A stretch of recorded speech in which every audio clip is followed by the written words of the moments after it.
third week na tayo ng ating series, which is Heart Discipline. So, sa Tagalog, mga disiplina. Kung yung mga athletes, like yung mga boksingero, ganyan, disiplina nila sa buhay is hindi kumain ng carbs, laging mag-workout para hindi sila hingalin, para hindi manghina yung suntok nila. Sa atin naman yung heart, yung dinidisiplina natin. Meron tayong mga extra efforts na gagawin for us to discipline our heart. Sabi nga dyan, training the heart to love what it's supposed to love and hate what's supposed to hate. Minsan kasi, akala natin, mahal natin, yung pala, fling-fling lang, yeah. Tapos, kung ano pa yung mga bagay na dapat hindi natin, minamahal natin. So, ayan, the heart's default, ito yung mga main verse natin for our series na pagdaanan natin niya. So, i-skip na natin, Ayan, so ito yung listahan ng mga gagawin. Well, yung mga series natin for the next 6 weeks. Last week, we have talked about Bible reading. Si Pastor Raymond dyan. Last week, si Pastor Lawrence, which is prayer. And, ayun. We are now on our third week, which is heart surgery. Ayan pala. So, really complex na explain. Ayan. Through the word, through prayer, and ngayon is through worship. Oo nga pala. Sorry. May katanong ako. Anyway, so yun nga, di ba? Well, I am pretty much sure na yung term na worship is something na naririnig lang natin inside the church. Sa youth life, Sunday, pero pagka sa school, wala naman sa school yan eh. Worship mo ako. Ano? Basahan, gawra, sumunod. Hindi na uso ngayon yan eh, no? Mapanang na halos na yan. Anyway, so yun. So we will talk about worship. Ano ba yung worship na sinasabi natin? Kasi sa common, or parang in general knowledge, yung worship is yung may banda, may tutugan, may kumakanta, natataas ng kamay, umiiyak, tumatawa. Yung minsan natatawag tayo mga baliw. Yeah, mga born again, mga baliw na. Matawa-tawa, mga palakpak, tapos iyak. Yun yung general idea. Pero as we go through the preaching, I hope that God will speak to us and mas malinawan tayo kung ano ba talaga yung worship na ipinoportray natin dito sa YouTube sa service. So, meron akong title, hindi ko sure kung nag-title silang dalawa, pero ang title natin ngayon ay quote-unquote, isa lang ang importante. Ano yung title? Isa lang. Yung noodles o yung sabaw? Okay, so let's go through the text. So, syempre, alam nyo naman, si Kuya Dave, mahilig sa kwento. So, matukwento ako ulit. Pero 5 verses lang to. Abilis lang. So, Luke chapter 10, verse 38 and 39. Sa paglalakad ni Jesus at ng mga disciples niya, pumasok sila sa isang bayan. Tinanggap sila doon ng isang babae na ang pangalan ay Martha. So, si Jesus, tapos isang character, si Martha. May kapatid siyang babae. Ano pangalan? Mary. So, si Mary, si Martha, saka si Jesus. Yan lang yung mga characters natin for today. Umupo si Mary sa paanan ng Panginoon at nakinig sa mga teachings niya. So, ayun na si Bunso. Si Bunso, ayan, lumapit. Hey, Lord. Tapos nakinig. Ito na si panganay, si ate. Verse 40 to 42. Pero masyadong busy si Martha sa paghahanda. Kaya lumapit siya at sinabihan si Jesus, Lord, wala po ba kayong pakialam na iniwan sa akin ng kapatid ko lahat ng trabaho? Pakisabihan po siya na tulungan ako. Pero sabi sa kanya ng Panginoon, Martha, Martha, Masyado kang nai-stress at nag-aalala sa maraming bagay. Pero isa lang ang importante. Alam niya, saan galing title, no? Pinili ni Mary ang mas mabuti at hindi ito aalisin sa kanya. Yes, all bow down our heads and pray. Lord, we want to say thank you, Lord, God, for this opportunity that you have given us, Lord, Lord. Maraming salamat po. And again, we have this chance to read and meditate your word, Lord, and Lord, I pray and I ask for your knowledge and wisdom, Lord God, as we go through your word. I pray, Lord, na ikaw po yung mausap sa bawat isa.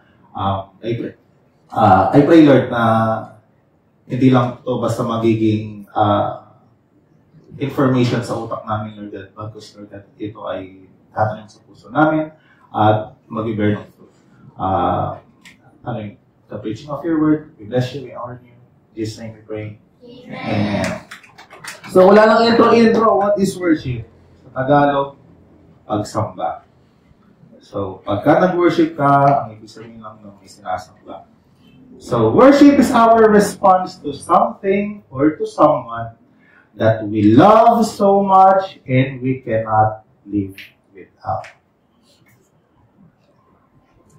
Akala natin, pagka nasa worship lang tayo nag-worship. Kasi sabi ni song leader, let's worship the Lord, let's clap our hands. Pero sa totoo lang, every single day of our life, every second, every minute, every hour, every day, meron tayong worship, meron tayong sinasamba. And ano yun? It can be something or someone that we love so much and we cannot live without. I want you to understand that we are a relational beings. Meaning, walang isang tao na kayang mamuhay na siya lang mag-isa. Like, walang tatay, walang nanay, walang friends, walang pets, walang kahit ano, siya lang mag-isa. Walang may kaya nun. Kasi sooner or later, mababaliw yun. Kasi relational tayo. Sabi nga ng Lord doon sa Genesis chapter 2, nung ando na si Adam, nagagawa ng ministry, sabi niya, it is not good for a man to be alone. That is why we always worship. Lagi tayong may sinasamba. Hindi lang natin alam, pero lagi tayong may sinasamba. Sobrang mahal natin at yung bagay o yung tao na hindi natin kayang mawala sa buhay natin. Madalas, yun ang sinasamba natin. So, ano or sino ang pinakamahal at tinuturing mong yaman sa buhay? Just take a moment to think. Ano or sino ang pinakamahal at tinuturing mong yaman sa buhay? I will give you some hints or clues. Yan. Yung mga tao or bagay na sinasamba natin is number 1, yung una mong hinahanap or ginagawa pag-isip mo sa umaga. When you wake up in the morning, well, not really morning kasi yung iba pang gabi, so basta pag-gising mo, ano yung una mong hinahanap? Or ano yung una mong ginagawa? Ano yung morning rituals, kumbaga. Ayan ang madalas na sinasamba natin.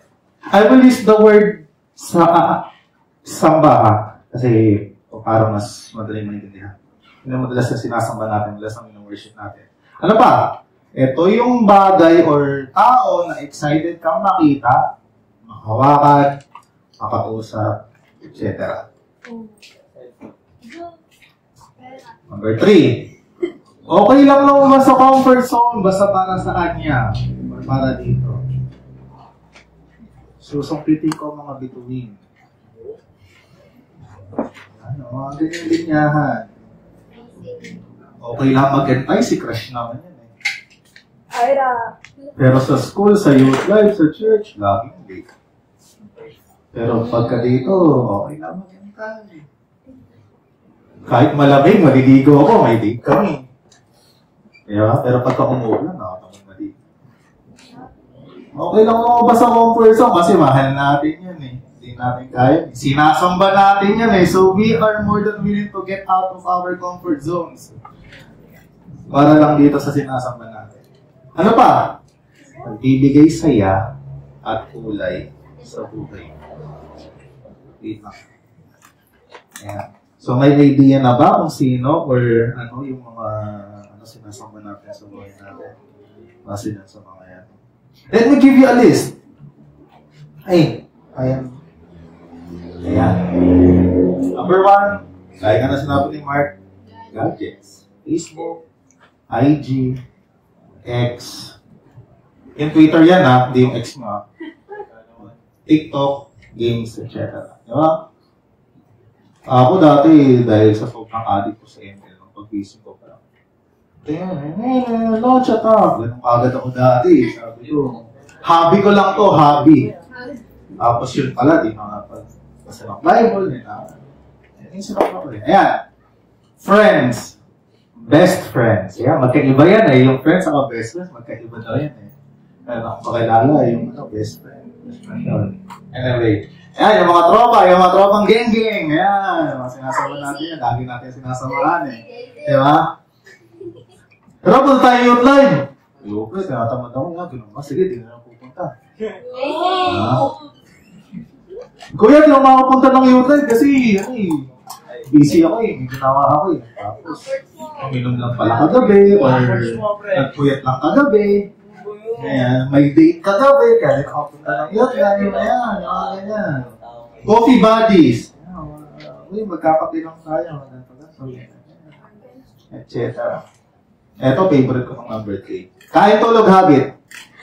Ayan, bakasyon. Ayan, walang school. Ayan. Pag kinumusta mo. Pasado. Ano nangyari sa linggo mo? Wala po, kuya, kasi wala ko pumasok. Yeah. Ayan yung pinaglalaanan natin ng oras natin. Minsan, yan rin yung sinasamba natin. Number 4, jowa, yung boyfriend, yung girlfriend, yung asawa. Minsan, parang yatin yung live, yatin ng church kasi may date kami. Monday to Friday, kuya, nasa work ako, nasa school ako, nasa projects. So. Sabado, linggo na nga lang kami makakapag-date ng jowa ko. Kunin nyo po. Hindi naman. Sabi nga sa isang kanta, hindi ko nakakanta yun, off-tune ako eh. Favorite na rin yung Silent Sanctuary. Mark, ganda yung mga away. Ang nais Ayan, ganyan tayo. Ayan yung madalas na sinasambit natin doon sa mga bagay or tao na sinasamba natin. Ikaw lang ang nais mo makasama. Wala na akong gusto pang balikan. So, wala na yan. Ito siya. Wala na yan. Ikaw lang yung pipiliin ko sa araw. Ayan ang mga sinasamba natin. Diyan, laging may ikot yung buhay natin. Ano pa? Family, relatives. Minsan, sobrang kasing strict ni mama, hindi mo makakapunta ng youth live eh. Academics. Powered. O yan, dami kong project. Daming patawa sa school, daming module. Tapos malaman-laman namin. Last 2 months pa binigay. Tapos kung kailan na deadline na, sa akin pa lang ginagawa. Work! Yeah, walang. Hindi, kailangan ko mag-overtime. Kung yung boss ko kasi, daming projects eh. Yan, sinabi ni Christine kanina, money. Parang love language, Gcash. Kaya naka-receive na Gcash. Mahal mo ako. Yan. Minsan sinasambalan natin yan eh. Money, Gcash. Ito yung, matindi number 4. Church ministry. Dami yun na yan. Kasi, ato sila pastor. Magiging mas mabait ako. Ganyan.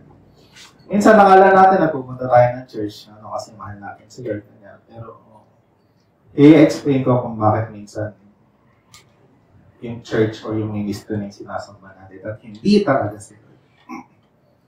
Tandaan, ang pinaka-pinaglalaanan mo ng oras ay ang pinaka-importante at pinaka-mamahal mo sa buhay. At ito rin ang iyong sinasamba or worship. I use the term pinaka kasi I know for the fact na marami tayong kailangan gawin sa buhay. May mga responsibilidad tayo sa buhay. Pero let's subukan nating i-filter or pag-isipan talaga yung mga ginagawa natin sa buhay. Ano yung pinaka-pinaglalaanan natin ng oras sa araw-araw? Yung sinasamba natin, yung worship natin. Balik tayo sa verse, doon pa kwento. Again, naglakad si Jesus sa mga disciples niya. Sino nakapaalala ng last ko na topic? Yung sagot sa Marita. Alam niyo ba na itong verse na yun ang kasunod? After makausap ni Jesus yung mga disciples about dun sa Good Samaritan, ito yung next na chapter or season. Episode. Kumaga sa K-drama. Ito na yung episode 7. Tapos, again, tinanggap sila doon sa isang bahay na pangalan ni Martha. Siya yung mas matanda, si Mary. Ang ginawa ni Mary, umupo sa paanan ng Panginoon at nakinig sa mga teachings niya.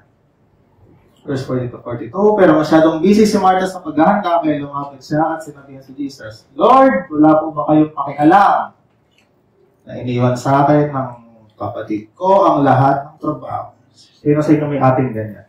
Bunso na lang! Ayun, ang ginagawa yun. Pakisabihan po siya na tulungan ako.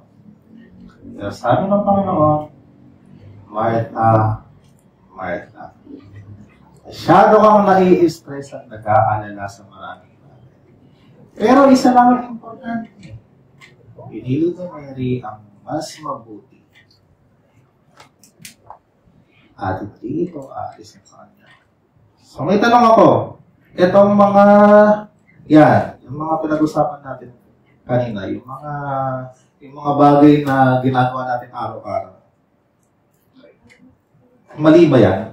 Or masama ba yung mga yan? Masama ba mag-gadget? Mali ba mag-gadget? Etong mga to. Mali din ba to? Masama to? Ano?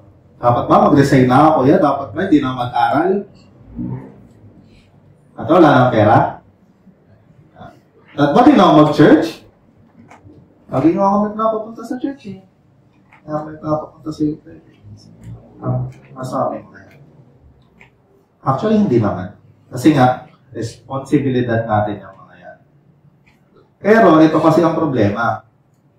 Masyado tayong distracted sa mga bagay na akala natin ay sobrang importante to the point na maaalala lang natin si Lord kapag di na natin alam ang gagawin. Minsan nga, hindi si Lord naaalala natin, si Batman. Wala si Batman. Kasi pwedeng i-edit pag nag-check, lalagyan na ng quit na D-B-A. Okay, mamaya. Mga cheating habits. Ha? Anong sabi ni Martha doon? Lord, yung si Mary, ay, hindi. Lord, wala ka bang pakialam na iniwan sa akin ni Mary yung mga bagay na ito? Dami kong ginagawa, Minsan, or madalas, ganoon din tayo sa buhay. Dami kong ginagawa, di mo naka-attend yun. Yan, di mo naka-attend church. Di mo na magbabasa ng Bible.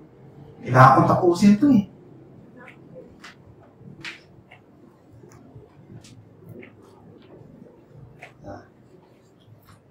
Katulad ni Martha, pwede natin gawin lahat ng bagay na gusto natin. Yung mga bagay na sa tingin natin ay para sa Lord, pero wala naman sila sa puso natin. For example, gusto daw makapasa sa school, pero di naman nakikinig sa teacher or sa prof. Hindi inaaral ang mga lessons. Tapos pag nag-exam na, bumagsak, sasabihin, di naman tinuro yun eh.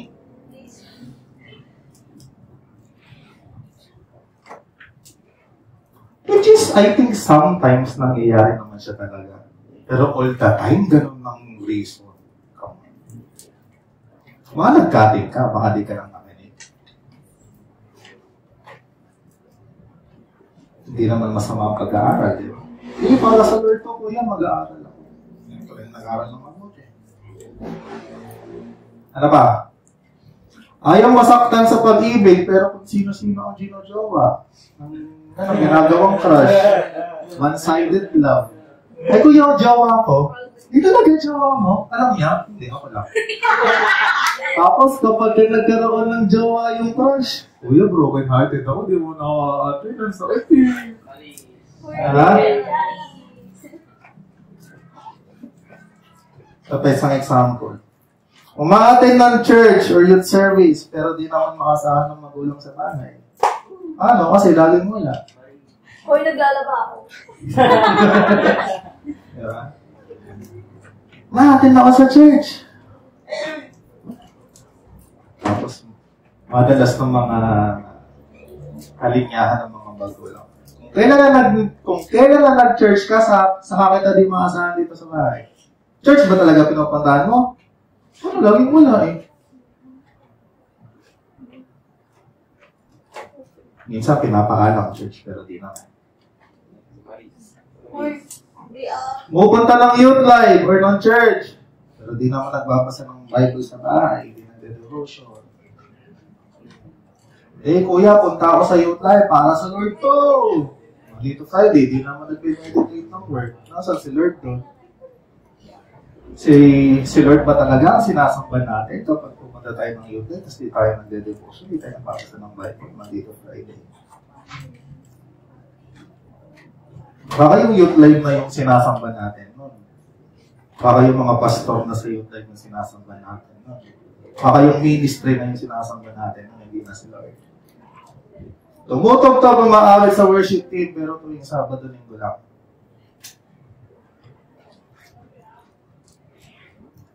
Yan. Tapos, madalas kina-question natin si Lord kung bakit mangyayari yung mga bagay na sa tingin natin na hindi natin deserve. Parang si Martha. Kung sabi niya sa Lord, isipin mo ito palas yung napag-usapan ang prayer and communication. Pakikipag-usap kay Lord. So basically, si Martha, nag-pray siya kay Lord. Kasi kinausap niya eh. Ano sabi ni Martha? Lord, wala ka bang pakialam? Wala ka bang pakialam? Dalas ganun tayo eh. Nahirapan nga ako. Lord, ginawa ko naman yan. Lord, hindi ko deserve to. Bakit? Tapos minsan utusan pa natin si Lord. Parang si Martha.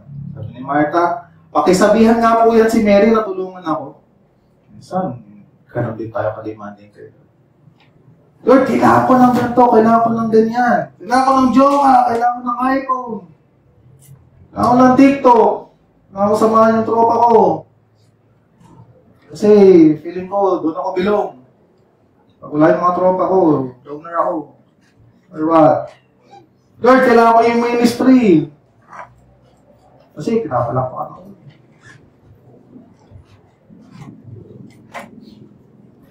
Kaya tayo may stress. Parang si Martha. Dami natin ginagawa sa buhay na akala natin importante.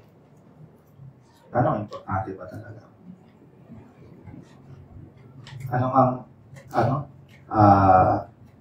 Title? Reaching natin. Ngayong nalaman natin ang problema, paano natin sasabihin si Lord? Kasi sobrang dami nangyayari sa araw natin, di ba? Gigising ka, minsan ang tagal mo pa sa sigat na kumain, sa kalahating oras, 2 oras. Ano lang yun, 24 hours lang yun, 8 hours doon, tulog pa. So may 16 hours ka na lang. O yun, sobrang traffic. Sabi natin.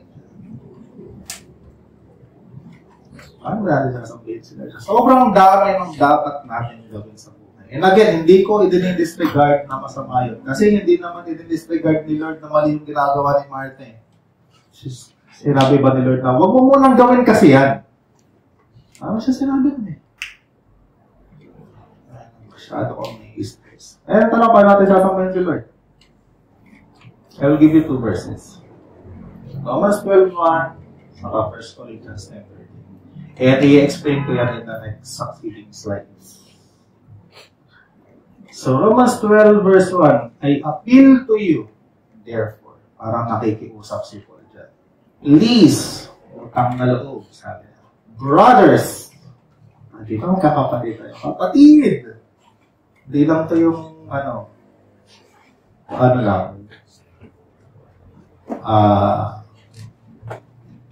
basta nagsulat lang kung sino sa kapatid, magkapatid tayo, di ba? By the mercies of God. Natin kakalimutan yan. By the mercies of God, ayan lang yung reason kung bakit natin magagawa yung susunod na statement ni Paul. Which is, to present your bodies as a living sacrifice, holy and acceptable to God, which is your spiritual worship. So whether you eat or drink, whatever you do all. Sabi, do all. So the glory of God. Again, ang title ng preaching natin ay Salam importante. Ano mga bagay ba? Salam importante. Itong mga to, dapat si Lord yan.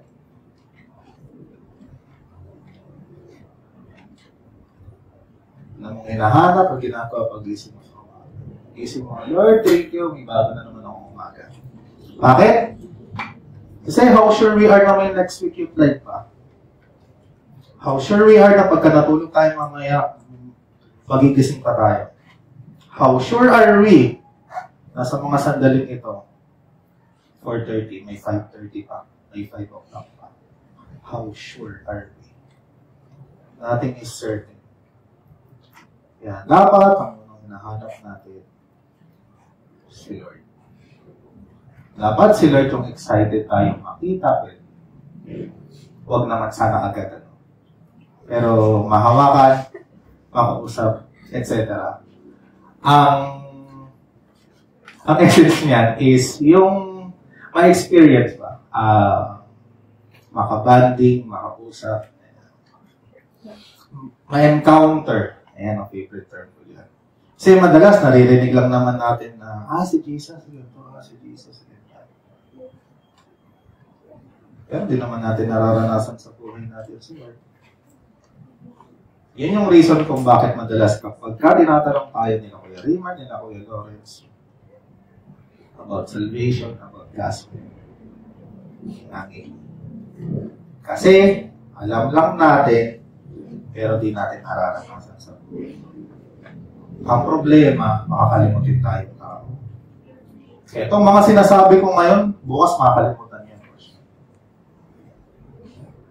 Kaya dapat, araw-araw, gising pa lang, si Lord, makahanapin. Number 3, dapat okay lang na lumabas tayo ng comfort zone para kay Lord. May project, may deadline. Hindi atin mo nang yung friend, mas importante yun. Itong project ko, makapaganda ito. Sabi nga nila, kung gusto, may paraan. Kung ayaw, lahat. Hindi naman siguro project sa school ng sobrang hirap, tapos kinabukasan ka agad yung deadline, di ba? Meron. Okay. Sige. Pero, ayan nga, okay lang. Lumabas ang comfort yun. Bakit? Sabado yun. Like, ipapasok nyo ng Sabado? Pasok kayo ng Sabado? Pasok kayo ng Linggo? Meron. Okay. Pero, the point is, dapat okay lang. If, para sa boyfriend natin, para sa girlfriend natin, para sa jowa natin, para sa crush natin, okay lang na lumabas ang comfort zone. Mas lalo na dapat kay Lord. Kuya, ako nung Sabado, yung matendang church. Kuya, wala naman yung mga tropa ko dyan. Pag Sunday, yung matendang Sabado lang. Number 4, si Lord din dapat yung magbibigay saya at kulay sa buhay natin.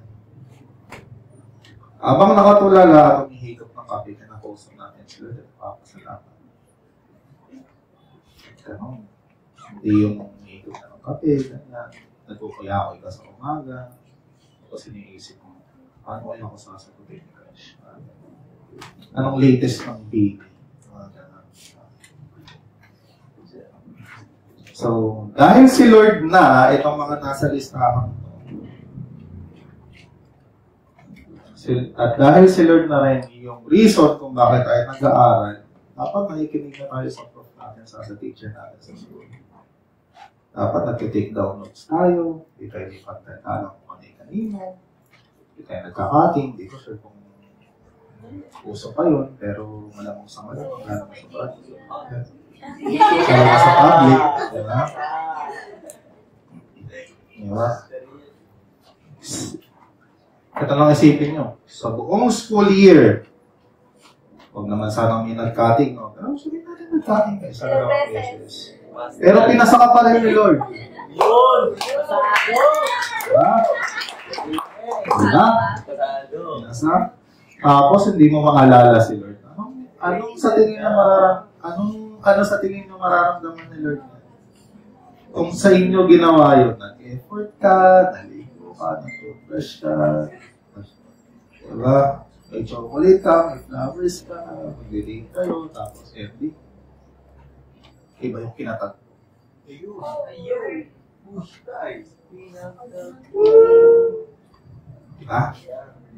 Dahil si Lord na ang sinasamba natin, hindi ka na makupo. Hindi ka na basta-basta magjojowa. Okay lang sa'yo na single ka hanggang dumating yung tamang panahon at ibigay sa'yo ng Lord ang nilaan niyang lalaki or babae.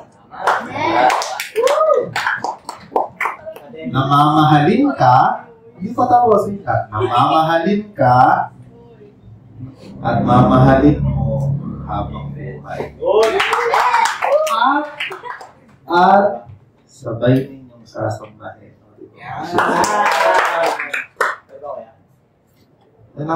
May mga ibang examples pa ako. Pero, diba? Just imagine kung gaano kasarap sa feeling mo. Talagang mapapahaliluya ka talaga. Kasi, yan na yun Ayan na yung ibinigay ng Lord sa'yo. Yung mga kasama mo. Well, kahit hindi ka maligo ng isang buwan, okay lang sa kanya, mahal ka pa rin. Kasi yun yung kanilaan ng Lord para sa'yo. Alam ng Lord yung mga dungis natin sa buhay natin, yung mga katugyutan natin sa buhay natin. Kapag hindi yan yung inilaan ng Lord para sa'yo, hihiwalayan ka niyan. Kaya ka naubuso ngayon yung divorce kasi trial and error ang gusto nila eh. Ay, di tayo nag-work. Wala. Kasi hindi yung inilaan ng Lord eh. Bakit? Kasi sinasamba. Ano pa? Dahil si Lord na ang sinasamba natin, susunod ka na sa mga utos ng magulang mo, regardless kung mabuti ba sila or hindi sa paningin at paniniwala. Sabi ng Lord, honor your father and your mother. Regardless mabuti ba sila or hindi sa paningin mo or sa paniniwala mo. Alam ko may mga magulang, walang perfectong magulang in a sense. Pero, sabi ng Lord, honor them. If we truly worship the Lord, if talagang si Lord yung sinasamba natin, susunod tayo sa mga magulang natin. Bakit? Kasi sabi ng Lord. Dahil si Lord na ang sinasamba natin, hindi na tayo aasa sa youth life at Sunday service para makalala lang si Lord. Ihingi na tayo ng tulong kay Lord para makapagbasa tayo ng Bible at makausap siya araw-araw.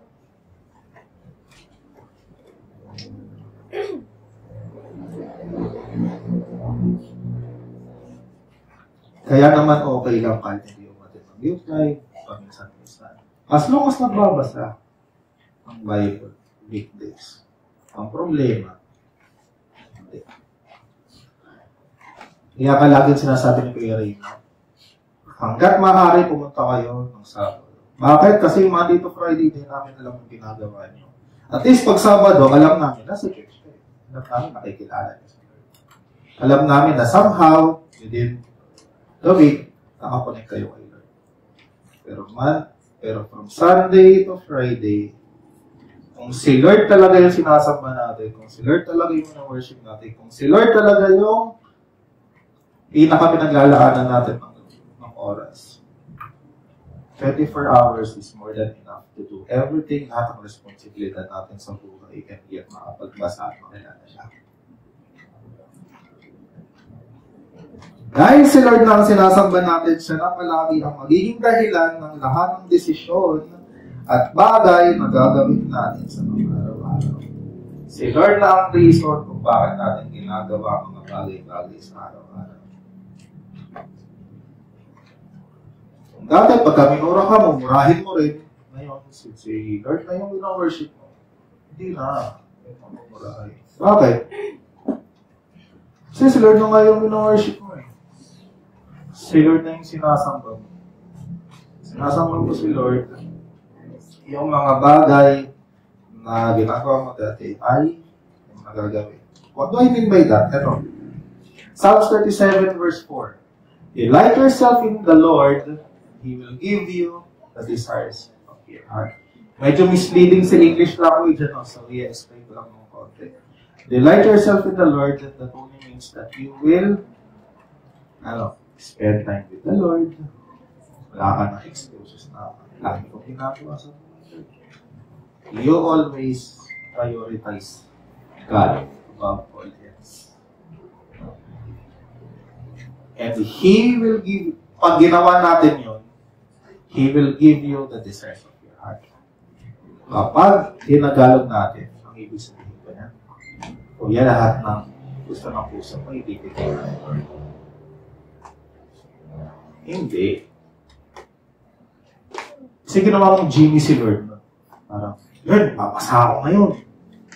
Magiging joke ka. Lord, magbabasa ako ngayon. Dapat makapasa ako ba? Lord, magbabasa ako ngayon. Dapat yumaman na kami yan. Hindi ganon. Ang ibig sabihin niyan ay, eto. He will give you the desires of your heart. Which means, si Lord na yung maglalagay sa puso natin ng mga bagay na i-desire natin. Hindi na yung mga bagay na gusto natin lang. So, may pagbabago na nangyayari. Kunwari, gusto mong magka-jowa, 6, lagi ka nagbabasa ng Bible, nagde-delight ka sa Lord araw-araw, tatanggalin ni Lord yung desire mo na magka-jowa at papalitan niya ng contentment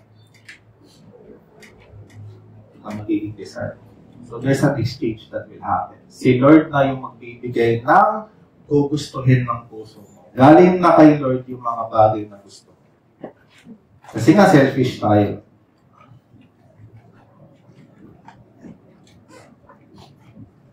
Balikan natin yung story.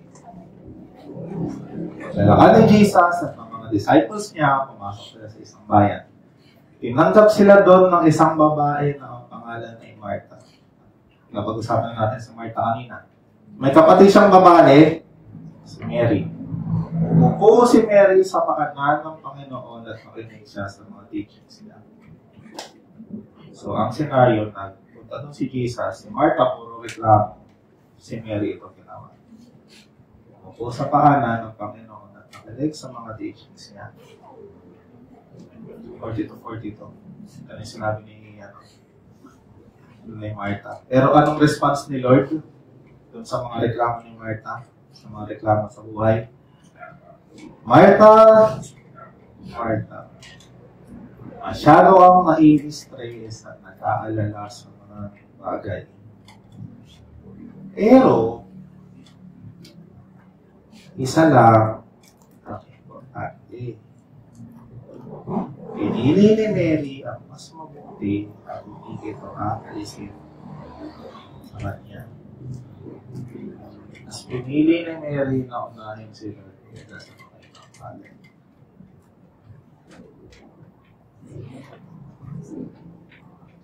mas pinili ni Mary si Lord. Again, lahat ng responsibilidad natin sa buhay May responsibilidad. Gagawin natin yan. Pero, in the end of the day, ang pinaka-importante is ang piliin si Lord. Ang ginawa niya, umupo doon at makinig sa teachings.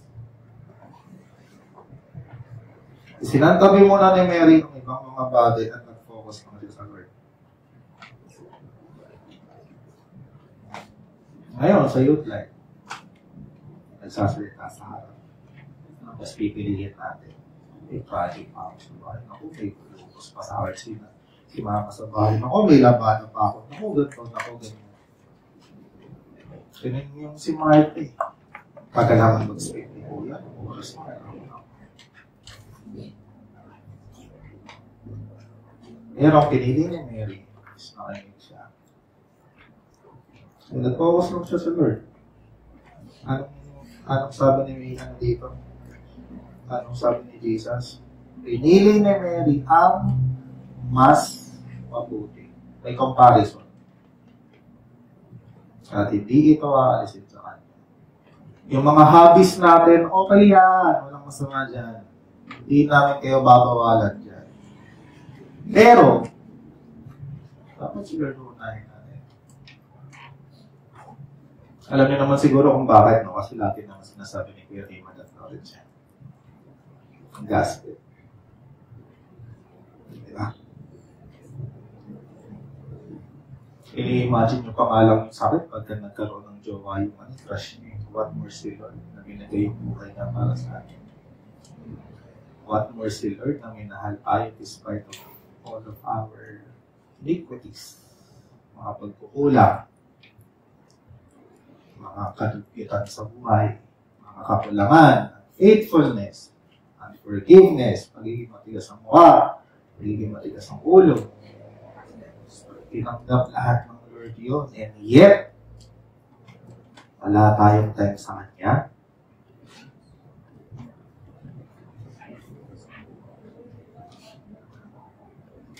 Ang sabi ni Lord, pinili ni Mary ang mas mabuti. Ano ginawa ni Mary? Umupo at makinig sa teachings niya. Alam niyo ba, sabi sa verse na ito, mawawala ang langit at lupa. Pero, mananatili ang mga salita. Lahat ng mga wina-worry natin sa buhay, lahat ng ikinaka-stress natin sa buhay, pamilya, trabaho, school, pera, Facebook, lahat yan mawawala. Masama ba yung mga yon? Hindi. Disregard ba ni Lord? Hindi. Pero, sabi ni Lord, lahat yan mawawala, pero mananatili ang salita. Kaya nakinig lang si Mary sa teachings ni Jesus. Kasi alam niya na oo, importante i-serve yung guest. Alam niya na dapat ipagluto, dapat magsilbihan. Pero hindi naman yun yung pinaka-importante sa moment na yun. Ang pinaka-importante sa moment na yun is i-enjoy si Lord. Anong title of preaching?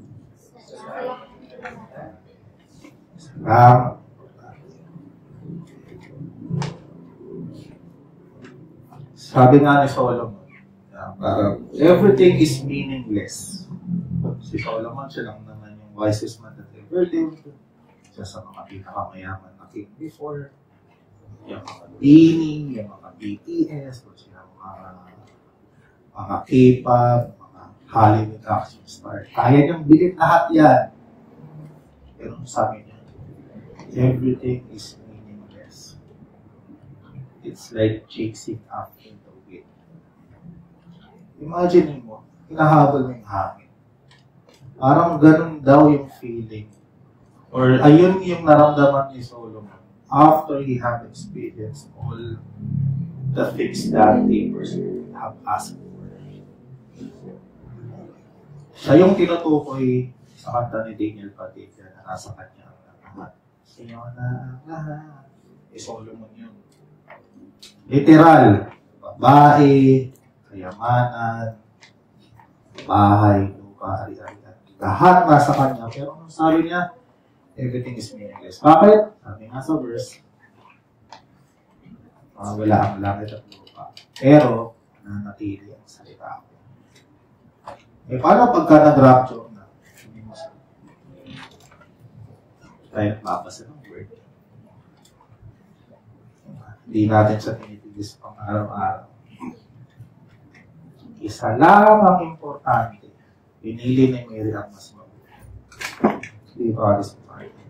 Heart check. Ano or sino sinasamba ko? Tagal na natin sa youth life. Nakamagkano na si Kuya Raymond sa mga sa inyo, libre ng pukupan, libre ng pagkain. Hindi sila nakakapag-date ni AJ. Si Lawrence sa kasi niya, hindi rin nakakapag-date minsan, pag-weekends, kasi lagi ng date siya. Eh si Lord, binigay nga ang buhay niya para sa atin. Or si Inos Nasbang.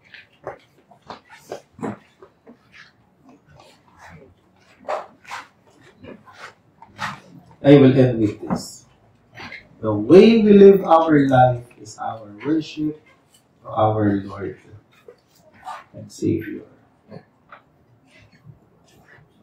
Isipin mo kung ano yung mga ginagawa mo araw-araw. Yan yung response mo sa ginawa ni Lord sa'yo. Again, yung ginawa ni Lord, tapos na. Nakita natin. Ano yung magiging response natin? I-ignore ba natin? Ditimahin ba natin? Sasawalang bahala? Wala naman tayong excuse eh. Bible, binigay naman nila Kuya Raymond. Ballpen, lighter, sticky notes, papel, cellphone, baka magbigay din yan. Mobile, 8,000, jacket.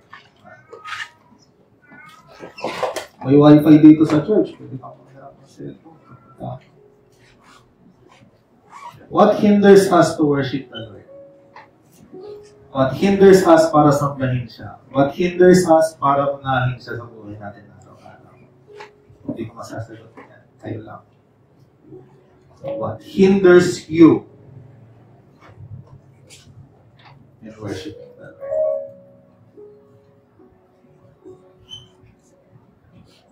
Hindi ko na nahilagay dyan sa slide, pero may verse sa Bible na si Lord laging kumakatok sa puso natin. At kung sino man yung magbubukas ng pintuan na yun, he will have feast, fiesta, good times, happy moments with that person na nag-open ang heart niya for Jesus. Kuya, alam ko na yan. Ang beses na tinuro ni Kuya Raymond sa ating Kuya Lawrence. Pero ito ang tanong ko. Na-experience na ba? Mahirap panghawakan isang bagay na alam mo lang. Pero di mo na-experience. Mahirap.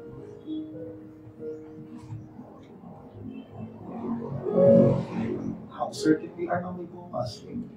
Hindi pa natin experience bukas. Same thing with this.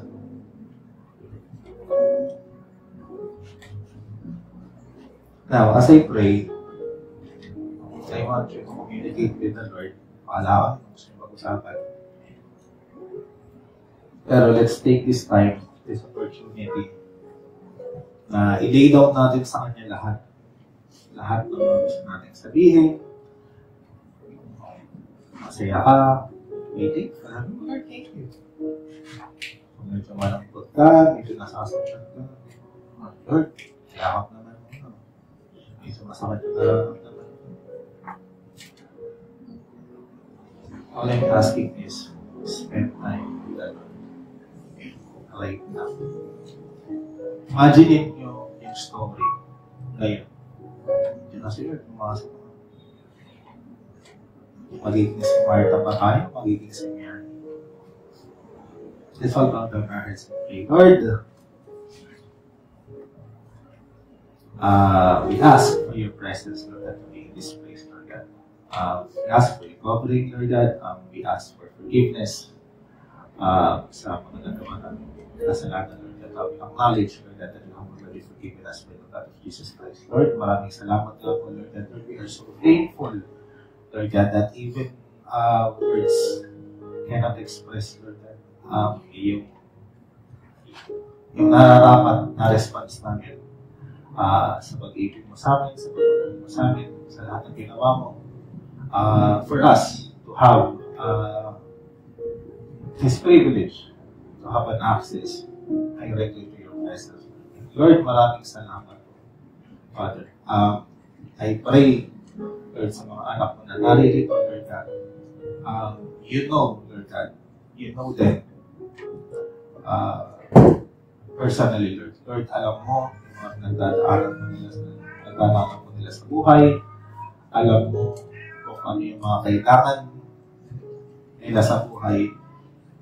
We might see them as happy, pero ikaw, Lord, yung nakakapatid kung ano ba talaga yung tunay na estado ng puso ng bawat isa na naririto. And Lord, I pray, Father, na may we experience you, right, Lord God, at this very moment, Lord God.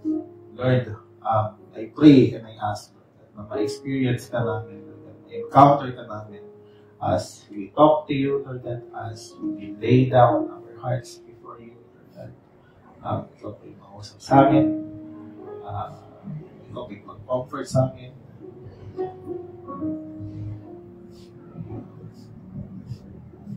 We will have this moment of silence, Lord, para ikaw naman po yung mausap sa amin. Hallelujah, Jesus. Hallelujah, Father.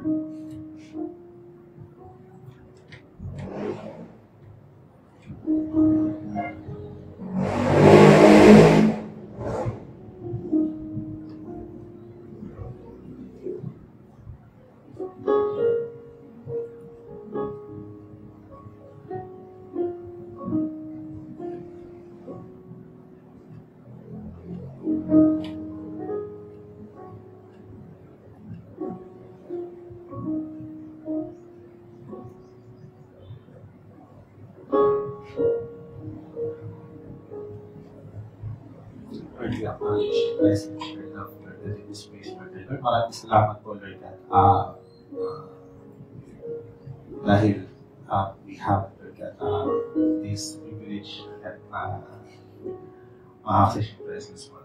Lord, I know that you have already comforted us, Lord. Lord, I know na nakausap ka na sa bawat isa na narito, Lord, that, and Lord, I pray, Lord, that I declare, Lord, that ikaw po yung magbibigay ng hunger, Lord God, ng gutom, Lord God, ng passion, ng desire, Lord God, para i-meditate namin yung word mo araw-araw, Lord God.